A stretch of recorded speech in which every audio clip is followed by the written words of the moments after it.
नागपुर से 10 किलोमीटर दूर ये है गुमगांव गांव, जहां आज दिवाली से पहले ही आतिशबाजी होने लगी है।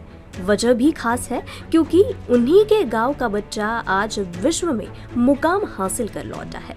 एशियाड में तीरंदाजी में सोने की हैट्रिक लगाने वाले ओजस देवतले का जब उनके मूल गांव गुमगांव में आगमन हुआ तो ढोल ताशों की गूंज, पटाखों के साथ उनका जोरदार स्वागत हुआ। घर की महिलाओं ने पारंपरिक तरीके से ओजस का स्वागत किया और पूरे गांव में उनकी बड़ी रैली निकाली गई। एशिया खेलों में दमदार प्रदर्शन करने के बाद ओजस देवतले जो है अपने मूल गांव गुमगांव में आए हैं और यहाँ पे आप देखिए इस तरह का उत्सव जो है उनके स्वागत के लिए यहाँ मौजूद है।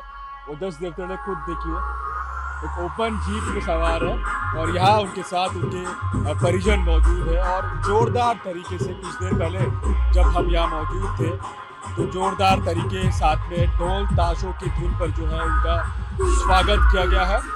उनका अभी यहाँ से जो है इनकी रैली इस पूरे गांव में घुमाई जाएंगी और उसके बाद जो है ये अपने जो दूसरे साथी या दूसरे अन्य जो परिजन है उनसे मुलाकात करेंगे।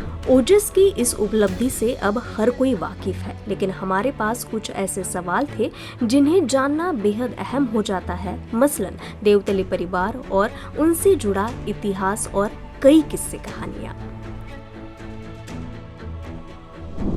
आप मेरे पीछे जो घर देख रहे हैं यही से जो है ओजस देवतले की जो जड़ें जुड़ी हुई है और इस गांव के लिए ये घर जो है काफ़ी ऐतिहासिक महत्व है। करीब 300 साल पुराना ये बाड़ा है और यही से जो है देवतले फैमिली की शुरुआत हुई है। देवतले परिवार का इतिहास करीब 300 साल पुराना है। इसी घर से देवतले परिवार की शुरुआत होती है। परिवार के पहले रहनुमा पांडुरंग जी विष्णु जी देवतले हैं, जो अपने जमाने के आला दर्जे के बंदूकधारी हुआ करते थे। उनकी बंदूकधारी और शिकार के शौक के कायल खुद रघुजी महाराज थे। कहा जाता है कि रघुजी महाराज नागपुर से गुमगांव केवल शिकार के लिए जाया करते थे। उनके बाद उनके पुत्र बलिराम जी पांडुरंग जी देवतले भी अपने पिता के भांति ही बंदूक और शिकार कला में माहिर थे। उनके बाद केशवराव बलिराम जी देवतले के नाम के साथ भी कमोबेश इसी तरह की कला को जोड़ा जाता है। वीडियो की शुरुआत में हमने देवतले परिवार के ऐतिहासिक महत्व का जिक्र किया था और उसी महत्व को समझने के लिए इस वक्त हम इसी बाड़े के अंदर में मौजूद है। ओजस के दादा है हमारे साथ मौजूद है। सर, शुभकामना तो आपको ढेर सारी कई दिनों से मिल रही है। हमें बस ये जानना है कि ओजस देवतले के पहले देवतले परिवार का क्या महत्व है, क्या इतिहास है। कई सारी तस्वीरें मेरे सामने हैं। आता जे पांडुरंगजी विष्णाजी देवतळे हे जे आहे हे जेव्हा म्हणजे जन्म झाला यांचा तर यांनी आपल्या जन्मापासून मग आमच्या कुटुंबामध्ये आणखी प्रगती घडत गेली। तर यांच्याजवळ जेव्हा म्हणजे 25 एकराची जमीन आज म्हणजे त्यांनी एकूण 24 एकर जमीनपर्यंत त्यांची चालली गेली आणि 24 एकर जमिनीचे असल्यामुळे त्यावेळेला भोसले सरकारने यांना मालगुजारजी म्हणून दिली होती आणि ते मालगुजार म्हणून इथे राहत होते आणि ह्या नागपूर शहरातल्या सगळ्या लोकांना ते म्हणजे परिचित होते त्यावेळेला का बा देवतळे म्हणून कोणी गुमगावचे आहे का जे म्हणजे फार म्हणजे पैसेवाले आणि चांगले म्हणजे मालदार लोक आहेत। आणि त्यावेळेला आमच्याकडे म्हणजे कापसाचे म्हणजे गाठी तयार करणे, कापसाचे म्हणजे जिनिंग प्रेसिंगचा याचा म्हणजे कारखाना होता, पुन्हा तेलघाणी होती, त्याच्याशिवाय म्हणजे बाकी आणखी इथे सगळे म्हणजे लोकांचे म्हणजे व्यवहार चालले। तर त्या धंद्यातून म्हणा किंवा शेतीच्या उत्पन्नातून म्हणा यांनी खूप प्रगती केली आणि त्या देवी मातेच्या आशीर्वादामुळेच आमचं ही सगळी प्रगती झाली। आणि त्याच्यानंतर मग यांचे पार्टिशन झाले, म्हणजे आमचे त्या आजोबा मरण पावल्यावर हे आमचे वडील यांना म्हणजे आमच्या त्या पांडुरंग पाटलांना म्हणजे जे आहे यांना 2 भाऊ होते हे, त्यापैकी एक हे पांडुरंग पाटील आणि एक तुकाराम पाटील। तर तुकाराम पाटील ते तर म्हणजे आता हे झाले, म्हणजे आता त्यानंतर म्हणजे हे आमचे वडील म्हणजे होते हे 4 भाऊ होते। पण ते जमीन यांच्याकडे जे 1200 एकर जमीन आली होती ते 4 भावामध्ये वाटली गेली आणि मग यांनी मग ते शेतीचा व्यवसाय बंद केला, म्हणजे काय होतं ते शेती झाली किंवा बाकी जे कापसाचा वगैरे जो व्यवसाय होता तो सगळा बंद केला आणि यांनी मग आपलं नुसतं बसून खाणं आणणं याच प्रकारे, तर त्याच्यामुळे सगळं झालं मग कमी कमी होत. मग यांचं सगळं शिक्षणाकडे लक्ष होतं, तर आम्हाला त्यांनी शिक्षण वगैरेमध्ये आम्हाला वाढवलं.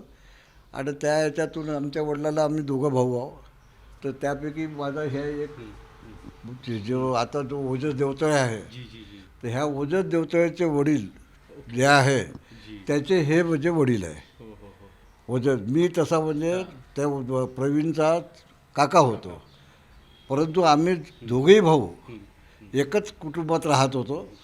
माझ्या मोठ्या भावाला म्हणजे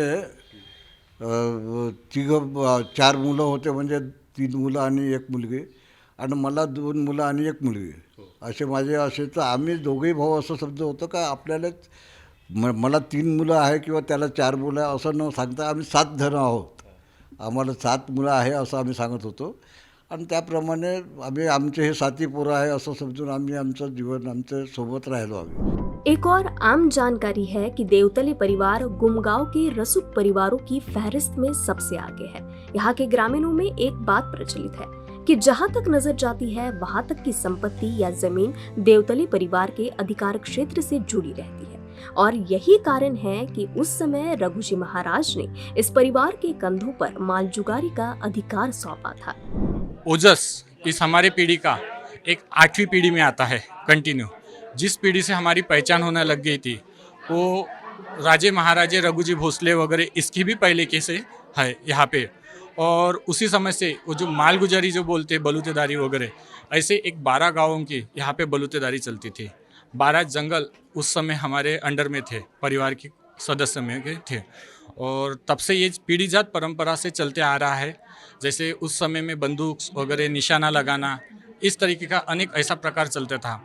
और मैं जहाँ तक बोल नहीं सकूँगा, मगर पुराने परंपराओं में रहता था वो शिकार, जो सबसे बड़ा शिकारी है वही सबसे बड़ा आज की दुनिया का बलवान था। तो उसी तरह से वो चलते हुए पीढ़ीजात परंपरा और ये वांशिक गुणों का ही मैं अनुसार बोलूँगा कि ओजस में आया हुआ है।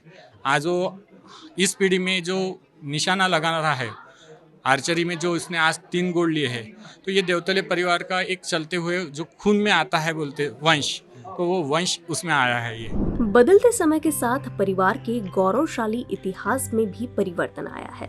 आज के समय ये परिवार कई क्षेत्रों में सफलतापूर्वक काम कर रहा है, जिसमें रियल एस्टेट, शिक्षा समेत कई अन्य क्षेत्र शामिल है। सब लोगों का व्यवसाय खेती था। खेती करते करते उनके पप्पा, हमारे चाचा, हमारे पप्पा, ये सब लोग एजुकेशन के लिए कोई नागपुर गए, कोई इधर गए। हमारे फैमिली में डॉक्टर, पुलिस इंस्पेक्टर, एडवोकेट, ये एजुकेशन लेके सब पढ़े हुए हैं।